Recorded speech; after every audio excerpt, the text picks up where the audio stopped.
मीठा मीठा बहते कमरिया, ये सॉन्ग भोजपुरी का सबसे चर्चित सॉन्ग बन चुका है और फैंस की लगातार डिमांड है कि जल्द से जल्द इस वीडियो को रिलीज़ किया जाए। वैसे जब ये वीडियो आप सभी के बीच रिलीज़ होगा, इस लॉकडाउन के बीच पावर स्टार पवन सिंह का पहला वीडियो सॉन्ग होगा जिसको लॉकडाउन में ही शूट किया गया है और लॉकडाउन में रिलीज़ किया जाएगा। तो आप सभी को हम जानकारी के लिए बता दें कि सॉन्ग की शूटिंग को कंप्लीट कर लिया गया है। पावर स्टार पवन सिंह ने आरा के चौकहरी में सॉन्ग की शूटिंग की थी, तो ये पवन सिंह ने अपने ही रूम में इस सॉन्ग का कुछ पार्ट वहाँ पर भी शूट किया और उसी दौरान की तस्वीरें हैं जो कि इस समय सोशल मीडिया पर काफ़ी तेज़ी से वायरल हो रही है।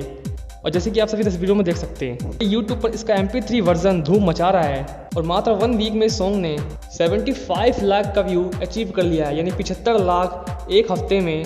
और भाई 1.1 लाख का लाइक्स इसे साफ दर्शाता है कि इस सॉन्ग पूरे यूपी बिहार में फिलहाल के लिए सबसे पसंदीदा सॉन्ग बन चुका है। तो टिकटॉक जैसे बड़े प्लेटफॉर्म पे भी सॉन्ग को बेहद पसंद किया जा रहा है और टिकटॉक पर हर 10 में से लगभग 5 वीडियो इसी सॉन्ग पर देखने को मिल रहा है। वैसे आप सभी को हम जानकारी के लिए बता दें कि मीठा मीठा बहते कमरिया का वीडियो सॉन्ग आप सभी के बीच बहुत ही जल्द रिलीज़ किया जाएगा।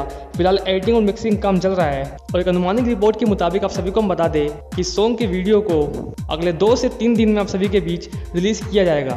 तो सोशल मीडिया पर वायरल हो रही तस्वीरें आप सभी को कैसे लगी हमें कमेंट बॉक्स में बताइएगा और पावर स्टार पवन सिंह के अंदर का रूम आप सभी को कैसे लगा हमें कमेंट बॉक्स में जरूर बताइएगा। और इस तरह की इंटरेस्टिंग वीडियोज़ को पाने के लिए हमारे चैनल को सब्सक्राइब कर लीजिए। मिलते हैं अगले वीडियो में, धन्यवाद।